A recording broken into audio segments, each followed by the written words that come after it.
बेटा और बेटी दोनों में फर्क क्यों? एक रात को सोते सोते अचानक से जोर से खांसी आने लगी, जिसकी वजह से मेरी आंख खुल गई। तभी दूसरे कमरे से आवाज आई, मम्मी आप ठीक हो? बेटा, मैं ठीक हूँ, तुम सो जाओ। मेरा 10 साल का बेटा, जिसे सुबह ना तो घड़ी का तेज बजता हुआ अलार्म जगा पाता है और न ही उसके पापा की जोरदार आवाज, मगर आज मेरे खांसने पर जब नींद में ही उसके मुंह से मेरे लिए चिंता भरे शब्द निकले तो सच कहूँ बहुत ही प्यार आया अपने बेटे पर। वैसे तो यह पहली बार नहीं था जब मुझे उस पर इतना प्यार आया। वो तो है ही इतना प्यारा और समझदार। एक पूरे भाग दौड़ भरे हफ्ते के बाद रविवार की एकमात्र छुट्टी में भी जब वह मुझे घर के काम करते हुए देखता है तो गुस्सा हो जाता है। वह बार बार बस यह कहता है, आप क्यों करती हो इतना काम? इसका उत्तर तो मुझे भी नहीं पता तो चुप ही रह जाती हूँ। बस यही कोशिश करती हूँ कि जल्दी से जल्दी सारे काम निपट जाए। सर्दियों में जल्दी ढलती मेरी शाम ज्यादातर रजाई में बैठकर स्वेटर बुनने में ही निकल जाती है। मगर मेरा बेटा मुझसे भी ज्यादा खुश होता है, क्योंकि उन दिनों मेरा इस तरह आराम से बैठे रहना उसे बहुत अच्छा लगता है। अभी कुछ ही दिन पहले की बात है, 2 दिन लगातार बारिश में भीग जाने की वजह से मेरी तबीयत थोड़ी खराब हो गई। उस दिन मैं जब घर वापस आई तो मेरे सर में थोड़ा दर्द था। बिस्तर पर लेटते ही आंख लग गई और सीधा शाम को ही खुली। जब मेरी आंख खुली तो मैंने सामने देखा कि मेरा बेटा अपने फेवरेट बाउल में मेरे लिए मैगी लेकर खड़ा था। मेरी तो आंखें भर आई। मन से दुआएं निकल रही थी उसके लिए और बहुत सारा प्यार उमड़ रहा था। मेरे मन में बार बार बस यही ख्याल आ रहा था कि कौन है वो लोग जो कहते हैं कि अपने माता पिता का ध्यान बेटों से ज्यादा बेटियां रखती है, या अपने माता पिता के दर्द को बेटों से ज्यादा बेटियां महसूस करती है। मैं यह नहीं मानती चाहे बेटा हो या बेटी है तो हमारा ही अंश, उन दोनों की नसों में हमारा ही खून दौड़ रहा है। तो सिर्फ बेटियां ही माँ बाप के ज्यादा करीब कैसे हो सकती है और बेटा उनसे दूर कैसे हो सकता है?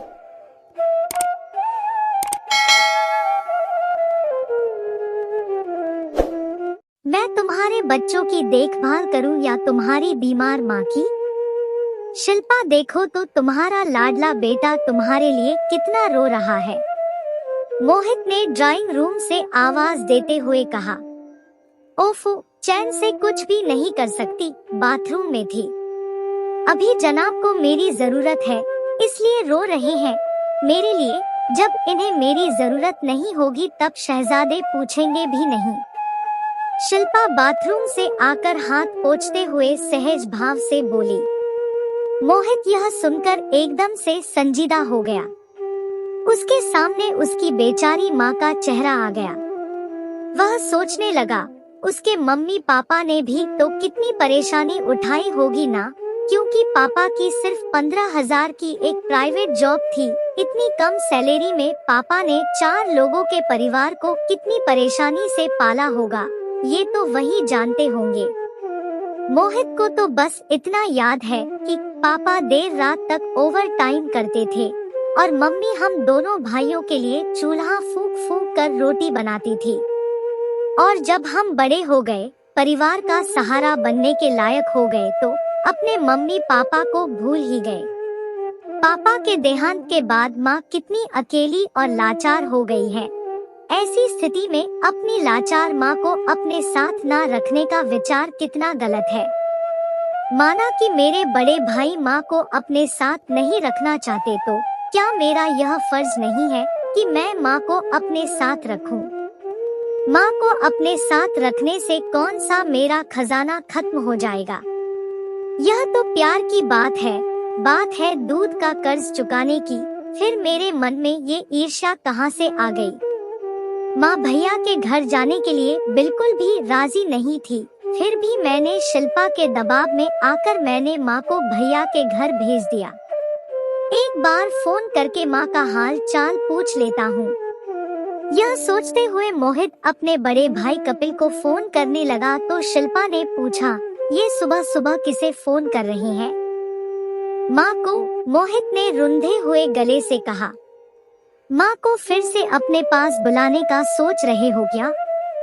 कान खोलकर सुन लो मेरी बात, मैं नहीं रखने वाली तुम्हारी माँ को। काम तो कुछ करती नहीं है, उल्टा मेरा काम बढ़ा देती है, शिल्पा खींचते हुए बोली।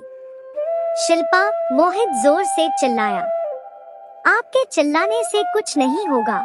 मैं आपके बच्चों की देखभाल करूं या आपकी माँ की जो दमे की मरीज है, शिल्पा भी ऊंची आवाज में बोली। शिल्पा, यह मत भूलो कि बुढ़ापा हम पर भी आएगा। अगर हमारे बच्चों ने भी हमारे साथ ऐसा ही व्यवहार किया तो हमें कैसा लगेगा? मोहित ने कहा। जो भी हो, माँ की जिम्मेदारी क्या सिर्फ हमारी है? उनके एक बेटा बहू और भी तो है।